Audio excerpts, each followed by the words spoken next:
Olá pessoal, tudo bem? Seja bem-vindo ao canal Observatório das Origens, a mais um vídeo do quadro Glossário das Origens. Nós estamos aqui então para falar de um conceito bem importante e que frequentemente eu falo nos vídeos aqui do meu canal. É para isso que eu resolvi fazer essa série de vídeos, porque às vezes se você tem dúvida em alguma coisa, aí você vai lá no cardzinho, você procura aqui no canal e são conceitos bem importantes, não apenas de evolução, mas também de biologia, tá?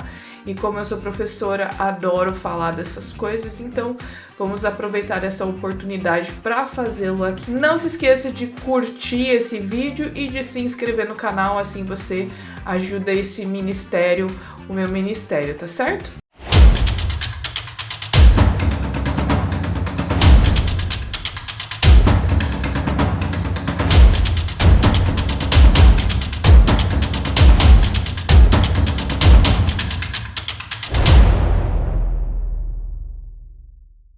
O conceito que eu vou falar hoje com vocês, que eu vou discutir, é o gradualismo.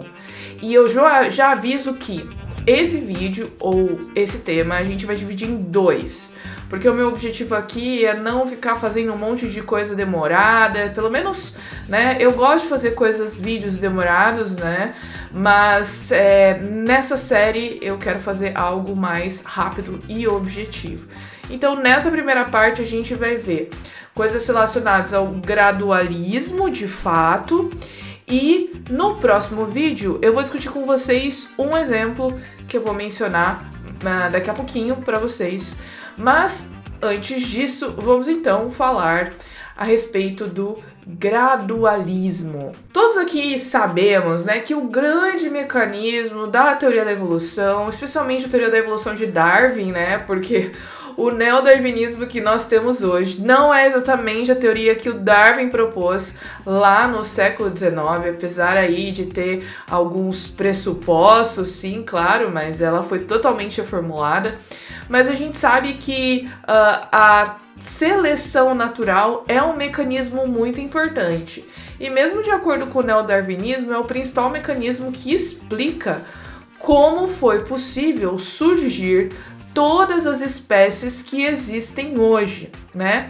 A gente sabe que a seleção natural é muito interessante e eu vou fazer um vídeo especificamente sobre ela aqui no canal, mas enquanto esse vídeo não chega, entenda que a seleção natural ela é um fenômeno que realmente acontece. A grande questão é o valor que nós damos à seleção natural e qual é o papel dela nas populações, certo? De acordo com a cosmovisão criacionista, a seleção natural ela tem um papel conservador das espécies. Na cosmovisão evolucionista, ela é basicamente um deus que pode criar tudo, né? Tô sendo aqui um pouco irônica, mas enfim, realmente ela carrega um fardo muito grande de ser responsável pela produção da diversidade de vida e da diversidade de espécies que existem hoje.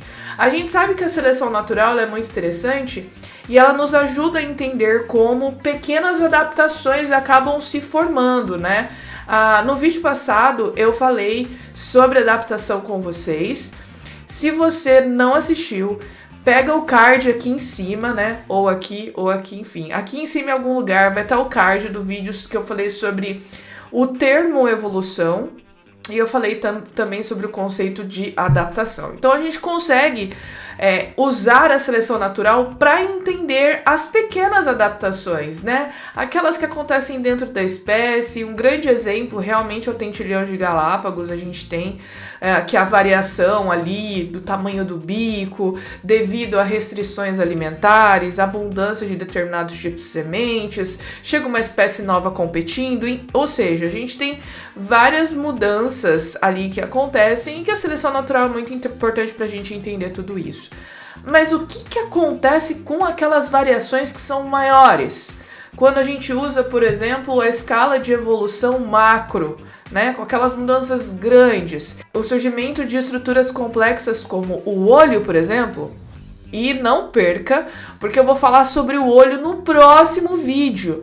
E eu vou dizer como é que a teoria da evolução explica o surgimento do olho, que a gente sabe que é uma máquina super complexa, e quais as dificuldades com essa explicação. Então não perca, por quê?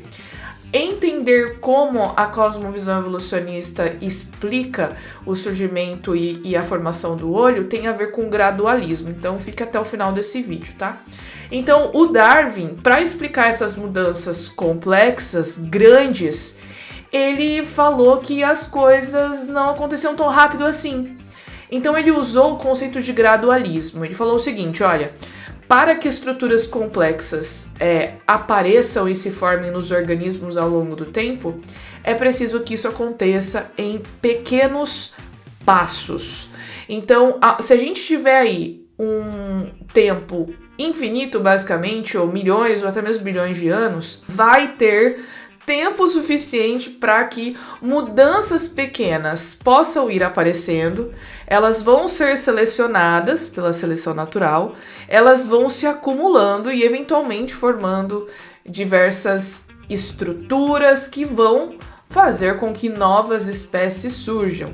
E, gente, o gradualismo para o Darwin é essencial.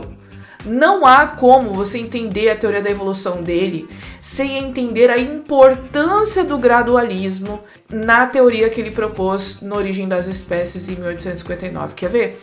Eu vou ler para você aqui um trecho do Origem das Espécies mesmo, em que o Darwin ele discute algumas questões e dentre eles a questão do gradualismo. Olha só. Se fosse possível demonstrar a existência de qualquer órgão complexo que não pudesse ser formado por meio de numerosas e pequenas modificações sucessivas, minha teoria desmoronaria completamente. Inclusive, no livro Evolução, do Mark Ridley, que é o livro que eu uso para estudar evolução, usei na faculdade, tenho um livro aqui e estudei esse assunto para elaborar esse roteiro para vocês, olha só o que o Mark Ridley diz. Ele diz o seguinte: a evolução tem de ser gradual, porque seria necessário um milagre para que um órgão complexo, exigindo mutações em várias partes, evoluísse em um único passo. Então, gente, o que acontece é o seguinte: o gradualismo ele é fundamental para a teoria da evolução de Darwin.